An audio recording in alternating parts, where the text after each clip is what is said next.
Grimora.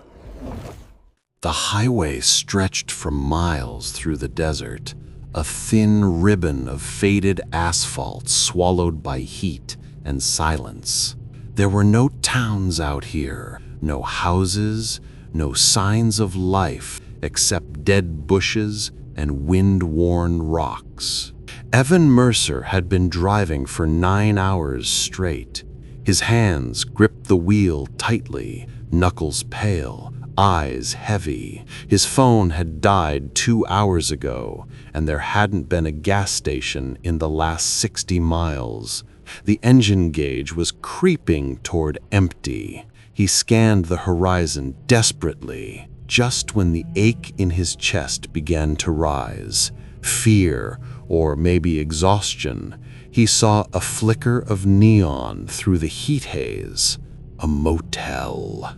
The sign buzzed faintly as he pulled closer. Desert Moon Motel. Vacancy. Half the letters were burned out, making it look more like a warning than a welcome. The place was old. The paint had peeled off the doors. The pool was dry and cracked, and the front office lights flickered like they were struggling to stay alive. But Evan didn't have a choice. He parked the car and stepped inside the office. The air smelled of stale dust and something faintly metallic, like old blood, though he told himself that was just his imagination. A man sat behind the counter, thin, pale, wearing a faded flannel shirt. His eyes were dark, not tired dark, but hollow dark, like something inside had burned out long ago. "You traveling alone?" he asked. Evan hesitated. "Yeah, just passing through." The man nodded, as if he already knew that. Only one room open. Room 19. The words felt wrong somehow. "Is that okay?" Evan asked. The man's eyes flicked up slowly, meeting his. "It depends," he said. "Do you dream?" Evan forced a laugh. "Everyone dreams." The man didn't smile. "Not here, they don't." He slid the key across the counter. The metal tag attached to it was old and scratched. But the number was clear. 19. Evan took it, feeling the weight of it in his hand, heavy for such a small piece of metal. As he turned to leave, the man spoke again, quietly, like he was repeating a prayer. "Don't open the curtains in that room, no matter what you hear." Evan paused. "Why?" The man stared at him, expression flat. "Just don't." The walkway to room 19 was lined with dim lamps coated in dust. The night was coming fast, the sun sinking behind jagged shapes of desert rock. A wind picked up, dry, grainy, whispering across the sand like voices too quiet to make out. Room 19 was at the very end of the row. The door was faded, the number barely visible. When he slid the key into the lock, it felt stiff, like it hadn't been used in months, maybe years. Inside, the room was small. A single bed, a nightstand, a lamp with a cracked shade, and heavy curtains drawn tightly over the window. There was no sound, not from outside, not from the air conditioner, not even from the desert. Just silence, thick and heavy. Evan sat on the bed, letting out a long breath. His body ached, but slowly, the tension began to ease. He leaned back, letting his eyes close, until he heard it. A whisper, soft, slow, coming from behind the curtains. "Evan." He shot upright, heart pounding. He stared at the curtains. No movement, no wind, no sound. He waited. Nothing. He was tired, exhausted enough to imagine things. He rubbed his eyes, lay back down, and tried to breathe. Then he heard it again. Not a whisper this time. Knuckles tapping against the glass. Tap, Tap, tap. The motel manager's words echoed. Don't open the curtains in that room, no matter what you hear.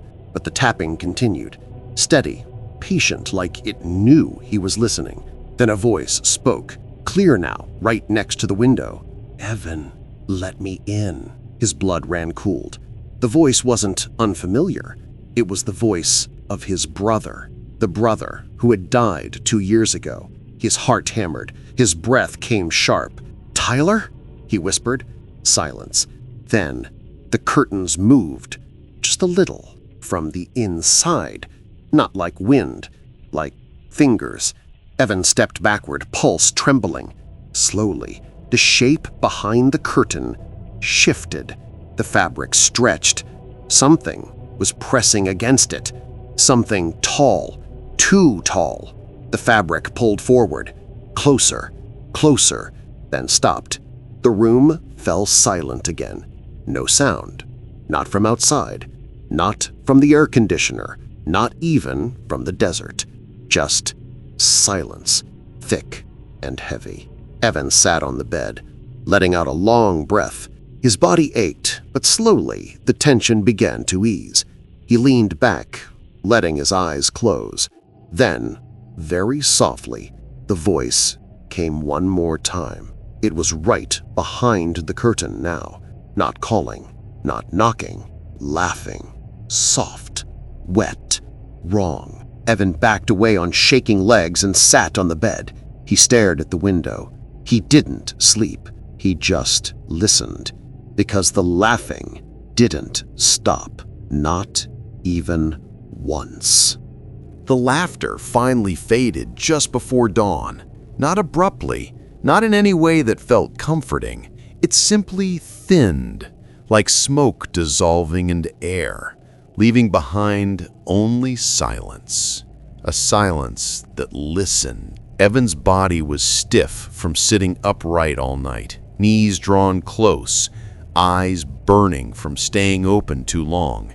The mattress beneath him felt damp, though he couldn't tell if it was from sweat or something else. He didn't move.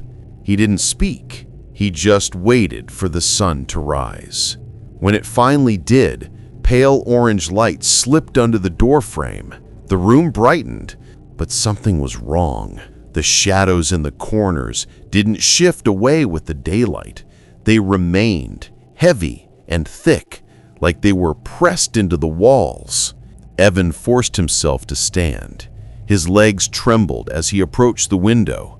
The curtains were untouched, perfectly still. Had he imagined it? He reached out, very gently, and laid 2 fingers on the fabric. Cold, cold like metal in winter. He yanked his hand back. No, he wasn't touching that again. He grabbed his bag and turned to leave, deciding he'd rather run out of gas driving than stay another minute in that room. He reached for the doorknob and stopped. There were fingerprints on the inside of the metal. Small, smudged, streaked downward like someone had been dragged. They weren't his. His breath grew thin and shallow. He backed away and sat on the edge of the bed. His phone was dead. The room was silent. The curtains stood still, like closed eyelids. Then the knock came. Not at the window, at the door. 3 slow knocks. Evan's heart lurched. He swallowed, forcing air into his lungs. "Yes?" His voice cracked. No answer. He stood and moved closer to the door. The knocking came again, softer this time, more like someone leaning their head against the wood. "Who's there?" A pause. A shuffle.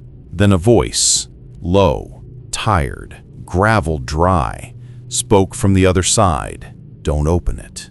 Evan blinked. "What?" "Don't," the voice repeated. "Not yet." He recognized that voice. It was the motel manager. Evan opened the door. The manager stood there, hands shaking slightly, eyes bloodshot like he hadn't slept in years. He carried a thermos and a brown paper bag. "You stayed the night?" the manager said, voice flat, but not surprised. No one stays the night anymore. Evan stepped out and closed the door behind him. He didn't look back at the curtains. He didn't dare. I heard something, Evan whispered. He was afraid to speak louder, afraid the thing behind the curtain might hear him. The manager nodded slowly. You heard someone calling your name. Evan's skin crawled. How did you? They always do, the manager said. They know what you've lost. Evan's breath trembled. My brother? Your brother didn't come back, son. That thing just wears voices. The words hit him like a blow. The manager looked toward room 19, jaw tight. Do you know why I told you not to open the curtains? Evan shook his head. The manager's voice dropped to a whisper. Because if you see it, it sees you. Something shifted inside Evan's chest. Fear, yes, but something else too. Recognition. The voice he heard hadn't just mimicked Tyler. It had sounded like Tyler when he was alive. Not distant, not forgotten. Real. The manager handed him the thermos. Drink. You look like you haven't taken a breath in 10 hours. He tried to lift it. His hands shook too badly. The manager steadied it for him. You came here for a reason, he said quietly. Whether you understand that yet or not. Evan stared at him. My car's out of gas. I didn't have a choice. The manager shook his head very slowly. No one accidentally ends up at the desert moon. Evan felt something cold move down his spine. So why am I here? The manager lifted his gaze. His eyes didn't look hollow anymore. They looked tired and afraid. Because something in that room knows you, and it has been waiting for you for a long time. A gust of wind rolled across the lot then, dry, harsh, rattling the thin metal signs. But something else moved too. Something behind the curtains in room 19. A shadow, long, thin, reaching upward like a person standing tall and watching them from the inside. Evan's heart nearly stopped. The manager didn't turn to look. He didn't need to. He already knew it was there. Do not go back inside, he said softly. Not until nightfall. Evan stared at him, confused, terrified. Nightfall? Why? The manager's voice was barely a whisper now. Because that's when it will stop pretending it's someone you love. The desert sun rose higher, washing the motel parking lot in pale, bleached heat. The long stretch of highway looked endless, straight and empty, running to a horizon that never came closer. Evan sat at one of the dusty picnic tables outside the motel office while the manager poured him coffee from the thermos. The coffee tasted bitter and metallic, but it steadied his hands. His voice still shook. What is that thing in my room? The manager didn't answer at first.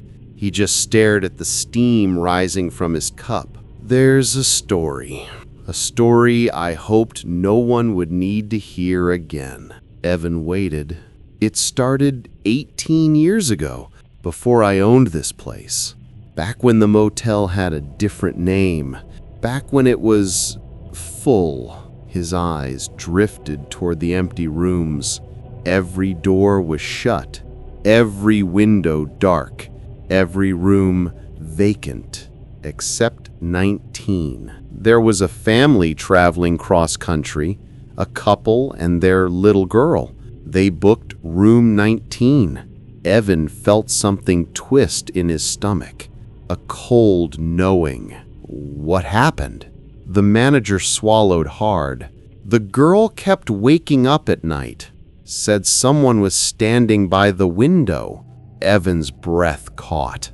The parents thought it was nightmares, except the girl didn't point at the window. She pointed behind the curtains.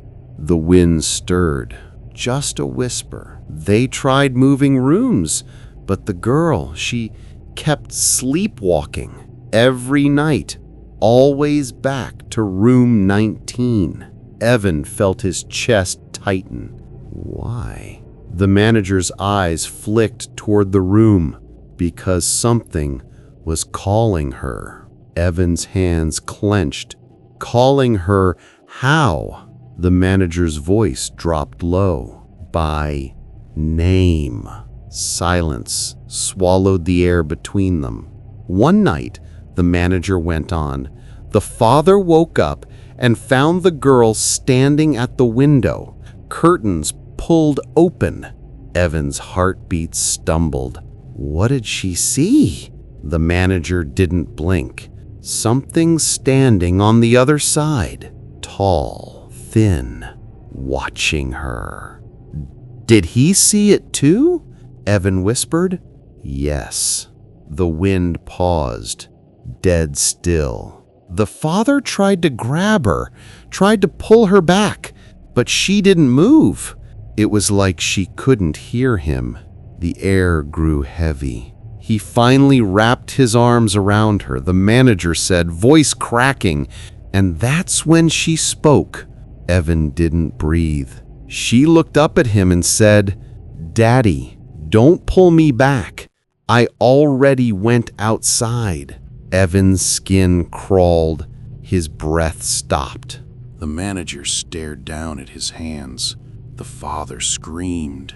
That scream woke every guest in the motel. What happened to the girl? Evan asked, though he already feared the answer. The manager's voice was barely a whisper. They found her body in the desert at sunrise.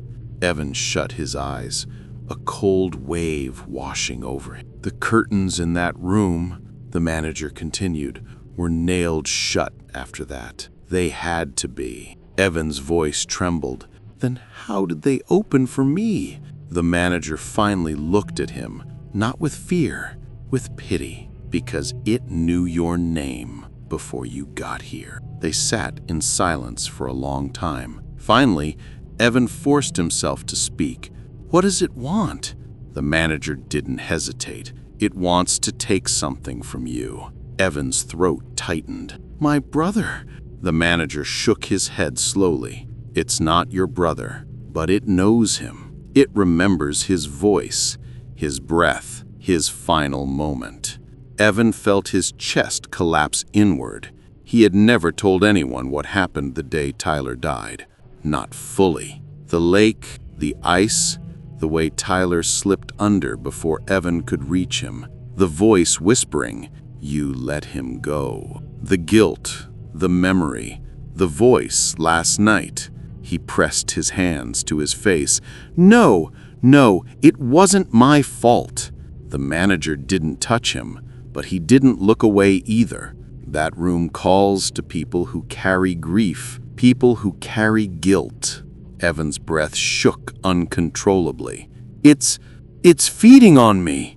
The manager nodded. Yes, and tonight it will try to finish. Evan's heart pounded. Then I'm not staying. I'm leaving now. The manager didn't stop him. He just spoke one final sentence, low and resigned. You won't make it 5 miles. Evan froze. Because this isn't a place you drove to. You were brought here. Something cold and ancient moved through the air. And until you face what's waiting in room 19, he finished, you won't leave it. Evan didn't argue. He didn't answer. He simply stood and walked toward his car, his footsteps crunching through the dust. The manager didn't try to stop him. He just watched, quiet, tired, and unbearably sad. Evan got into the driver's seat, slammed the door, and jammed the keys into the ignition. The engine coughed, sputtered, and died. He tried again, and again, and again. Nothing, not even a click. He pressed his forehead to the wheel, breath shaking. Please, he whispered. But the car remained still. Outside, The desert wind swept across the motel, carrying dust like drifting ash. Room 19's curtain fluttered. Evan's eyes snapped to it. The window was still closed, but the curtain swayed as if someone inside the room was brushing their hand across it, slowly, like a greeting. Evan stepped out of the car, stumbling back.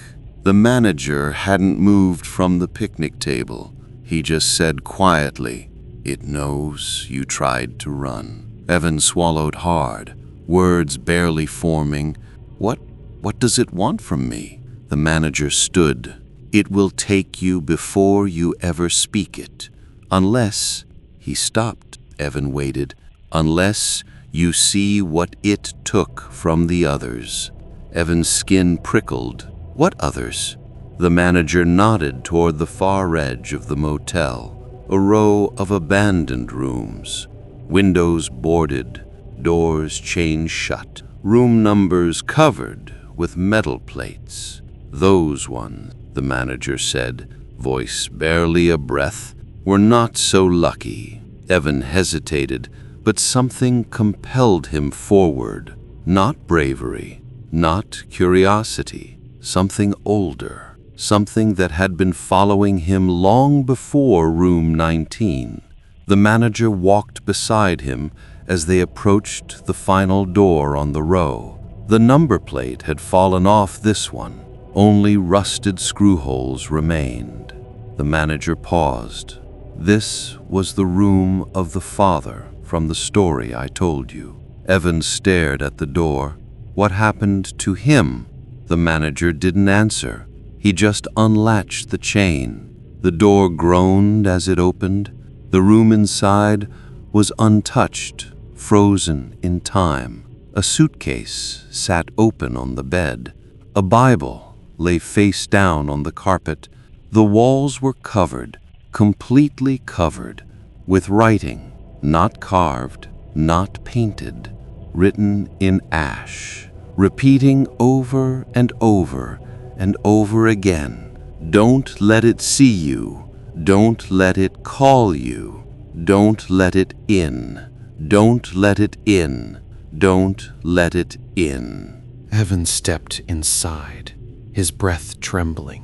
The air felt heavy, like something thick coated the walls, like the room had been underwater once.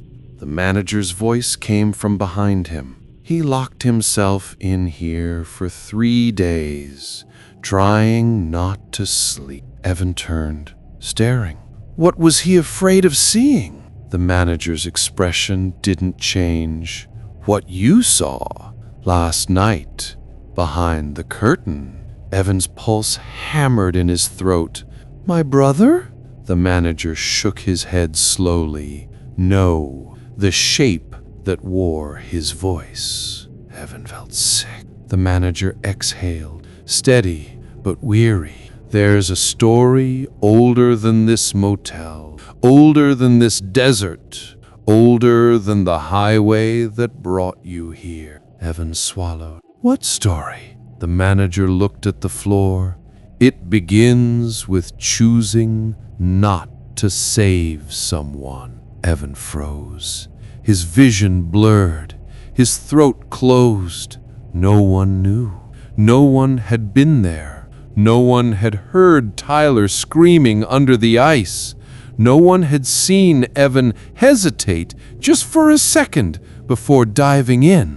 How could this man know that? Evan whispered, broken. "I didn't mean to let him die." The manager didn't look at him. "Grief doesn't bring room 19 to you." He lifted his eyes. "But guilt does." Silence pressed in tight. Then, tap. Evan froze. Tap. The sound came from behind him, from inside the abandoned room. He turned, very slowly. The closet door was closed, but something was tapping from the other side, soft, patient. The manager stepped back. "No," his voice cracked. "Don't open that." Evan approached anyway, His body moved before his mind could stop it. His hand hovered over the closet knob. Inside, something whispered, "Evan." His brother's voice, not sorrowful now, not calling for help, smiling. The manager grabbed his arm, voice shaking. "That is not your brother." The tapping stopped. Silence. Then, from behind the closet door, very clearly, "Come back to room 19. The voice was so close, it felt like it was breathing against Evan's ear. He staggered backwards so fast he hit the wall. The manager didn't say another word. He just closed the closet door, locked it, re-chained the room, and together, without speaking, they walked back into the heat. Evan's heart felt like ice. The desert sun was setting again. Night was coming, and Evan still had to go back to room 19. Night fell quickly in the desert. There was no slow fade, no gentle dimming of color. Daylight simply vanished, leaving the world hollow and thin, like everything living had stepped aside to make room for something else. Evan stood outside room 19, the key cold in his shaking hand. He didn't want to go inside. Every part of him screamed against it, but the manager's warning followed him like a shadow. Until you face what's waiting in that room, you won't leave it. He turned the key. The door opened with a soft sigh, as if the room had been holding its breath for him. Inside, the lamp by the bed flickered weakly, casting just enough light to make the darkness feel alive. The air was cold, not cool, not drafty, cold like a hospital morgue. The curtains were still drawn, still, silent. Evan stepped inside and shut the door behind him. It clicked shut with finality, a sound that felt like a lock closing somewhere deeper than the door itself. He sat on the edge of the bed, fingers clasped tight. His heartbeat thudded in his ears. "Tyler," he whispered, his voice cracked. "If you're here, if there's anything of you left at all, I'm sorry." Silence. He swallowed, tried again. "I should have held on to you. I should have saved you. I shouldn't have—" He stopped. The word he needed refused to come out. Let go. The light flickered once, then steadied, and something moved behind the curtain. Not a sound, not a silhouette, a shape, tall, thin, long-limbed, as if it had been waiting for him to say the words. Evan backed away slowly, but his gaze stayed locked on the shifting fabric. His breathing grew shallow, his chest trembled. Then the voice came, soft, gentle. Evan. But it wasn't Tyler's voice anymore. It was his own. Evan froze. "No." The shape behind the curtain leaned forward. The fabric stretched, forming the outline of a face, but distorted. Jaw too long, eyes too wide, cheekbones sunken. "Evan," it repeated, "let me show you." His knees weakened. What do you want to show me?"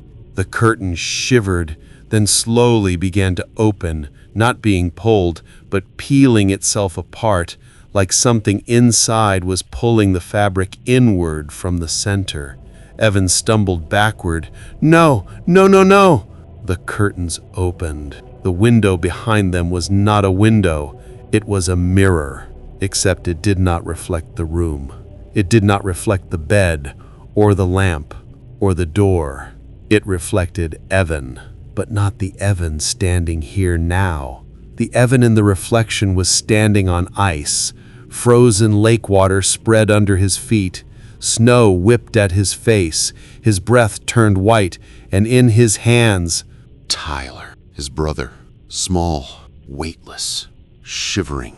His hands were wrapped around Evan's sleeve. "Don't let go," Tyler whispered, voice trembling, terrified. In the mirror, Evan's fingers slipped. Not because the ice was slick, not because the cold numbed him, because he hesitated. His brother's eyes widened. "Please, Evan." The reflection shattered like glass. A sharp crack burst through the room. Evan cried out, falling to his knees, hands over his eyes. His breath came in ragged bursts. "I didn't mean to." His voice was raw, breaking. "I didn't want to let go." The shadow behind him moved. It leaned down, its face close to his ear, its voice a perfect whisper of his own guilt. "You already did." Something broke inside him, something deep, something he had held shut for years. His tears hit the floor, and the room answered. The mirror, no longer glass, but water, began to ripple. A pale hand reached out from its surface. Tyler's hand, small, cold, shivering. "Just come with me," Tyler whispered. "We can go back. We can fix it." Evan reached out, not because he believed it, but because the guilt was heavier than the fear. Their fingers touched, cold, wet, real. The floor softened beneath him, like mud, like lake water. His body sunk an inch, then two, then deeper. The room was drowning him. But then, someone grabbed him from behind. The motel manager, face white, hands gripping Evan's shoulders. "Don't look at it. Don't look at him." Evan gasped. The illusion shattered. The mirror went dark. The hand vanished. The floor turned solid again. Evan collapsed forward, shaking violently. The manager held him there, breathing hard. "Hit almost had you," he whispered. Evan tried to speak, but his voice was gone. The manager's next words came slow, heavy, final. "This thing doesn't want you to remember what happened." He looked toward the mirror, toward the curtains. "It wants you to relive it." Evan sat on the floor, his breath shaking, the taste of salt and metal on his tongue. The room felt smaller now, like the walls had shifted closer while he wasn't looking. The manager didn't speak at first. He just watched the curtains, watched the way they hung, perfectly still, like they were listening. Finally, he said quietly, "We can't stay in here anymore." He helped Evan to his feet. They stepped out of room 19 and shut the door behind them. The desert air was cold now, an unnatural cold, like the temperature dropped only around the motel. The sky was black above them. No stars, no moon, just a void. The highway beyond them was empty, stretching into perfect nothingness, like the world simply stopped past the motel's edge. Evan's voice finally broke through. What is that thing? What does it want from me?" The manager didn't look at him. He stared at the curtains instead. His voice came low, like someone speaking to a wound. "It is not a ghost. It is not the dead." Evan waited, heart pounding. "It is what's left when guilt has nowhere else to go." Evan blinked. "What?" The manager's eyes met his. They were wet, tired. "I've seen this before." His voice trembled. "It followed me first." Evan stared, the realization slow and heavy. You were the father." The manager closed his eyes. Pain carved into every line of his face. "I brought my daughter here. I was the one who didn't listen. I was the one who left the window unlocked." His shoulders folded inward. "When she died, something inside me broke. Something opened. The wind rose, sweeping through the gravel. The curtains of room 19 fluttered, though no windows were open. The manager's voice dropped to a whisper, "And the thing that came through has been here ever since." Evan's skin prickled. His heart thudded violently. "So it doesn't just haunt this motel. It follows people." The manager nodded. "People who can't forgive themselves." Evan felt the words strike deep. "It wears the faces of who you lost, makes you believe you can fix it." A tear slid down the manager's cheek. "But if you take its hand, you drown in the memory you can't change." Evan's breath hitched. His knees weakened. "I don't want to go back there," he whispered. The manager stepped closer, placing a hand on his shoulder. "Then you need to do the one thing you never did." Evan looked up, broken. "What?" "Tell the truth of what happened, out loud, all of it." Evan's chest tightened. Pain, grief, something raw and sharp. His eyes burned. "I tried to save him," he whispered, voice cracking. "I really did." The manager didn't interrupt. He waited. Evan's breath shuddered. "I saw him fall in. I ran for him. I grabbed his jacket. And I let go." The words came out like a wound tearing open, like something that had been sealed, deep and bloody, finally breaking. "I hesitated," he choked. "I was scared. Just for a second. Just 1 second." And he slipped under. He sank to his knees. His voice broke into sobs that had once been locked behind bone and memory. "I let him drown." The wind stopped. The night held its breath. The curtains inside room 19 rustled, slowly, as if something inside had heard. The manager knelt beside him. "That is the truth," he whispered, "and truth is the only thing it cannot use." For the first time, the motel felt quiet, not dead, not listening, just still. Evan wiped his face, his breathing uneven but real. Then a sound, not from the room, not from the motel, from the desert. Footsteps, soft, slow, crunching in the sand, like someone was walking toward them. The manager stood, face turning pale. "No, no, no. Stay behind me." Evan rose unsteadily. His eyes went to the road. A figure was emerging from the darkness. No light, no shape at first, just a silhouette, walking out of the night like the desert itself had formed legs. Tall, long-limbed, head tilted. As it approached, it changed, shrinking, curling, becoming someone familiar. Tyler, dripping lake water, eyes black, smiling, the same smile as the day he drowned.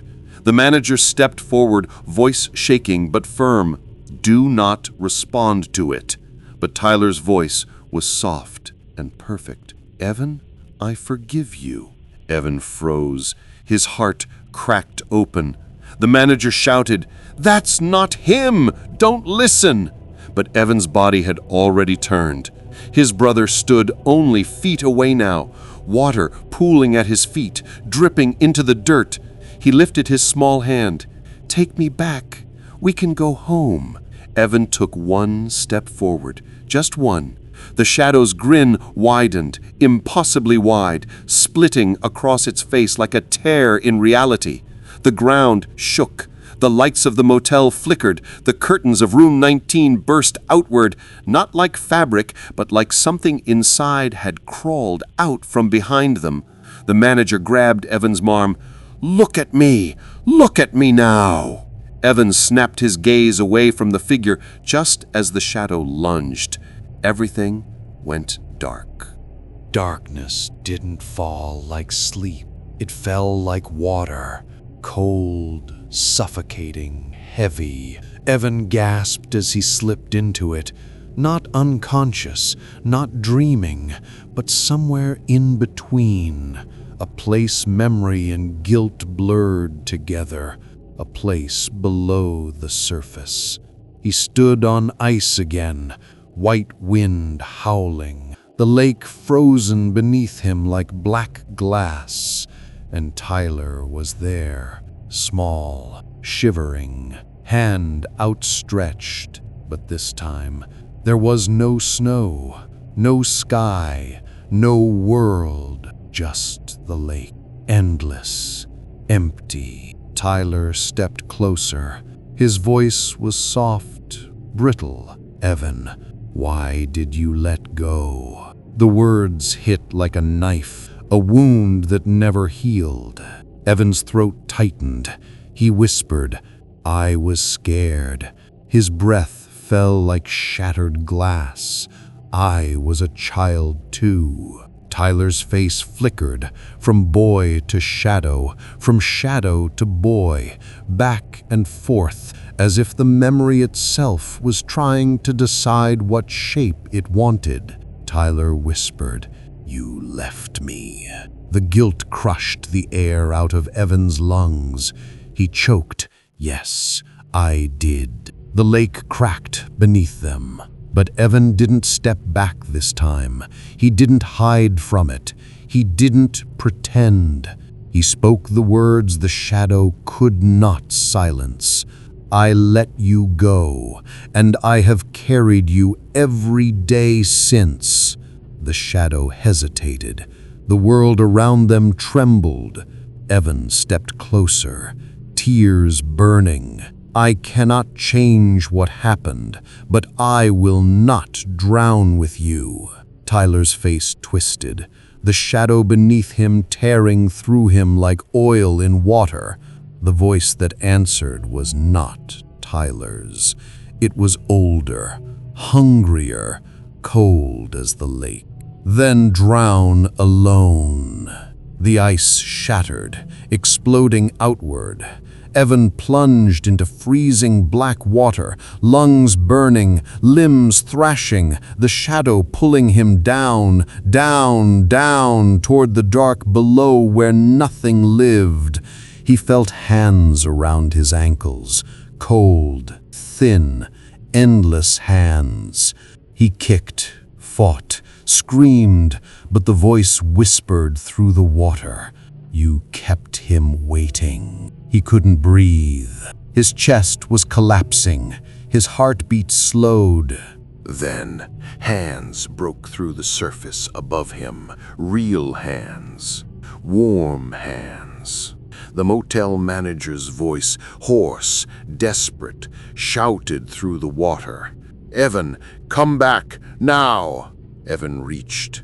His fingers brushed the surface, slipped.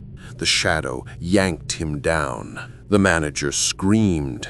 Evan tried again, this time not reaching for rescue, but for air, for the world, for life. His hand broke through. The manager grabbed it, pulled, dragged. Evan burst out of the darkness, gasping, choking, collapsing onto desert dirt. He coughed violently, water spilling from his lungs, water that faded to dust the moment it hit the ground. The motel was there. The night was there. The sky was full again, stars overhead like cracks of silver. But room 19 was burning, not with flame, but with shadow. The curtains whipped wildly, though the window was closed. The door swelled and shook like something inside was pounding to get out. The manager knelt beside him, his voice soft, final. "You broke it." Evan's breath trembled. What happens to it now?" The manager looked at the room, eyes tired but peaceful in a way they had never been. "It goes back where it came from." The door of room 19 cracked open. A rush of black air poured out, like smoke rising backward, sinking into the ground, fading into the desert. The motel fell silent for the first time in years. The manager sank to the ground beside Evan, not crying, not afraid, just still. Evan stared at him. Will it come back? The manager smiled very faintly. No, not for you. Evan looked toward the horizon.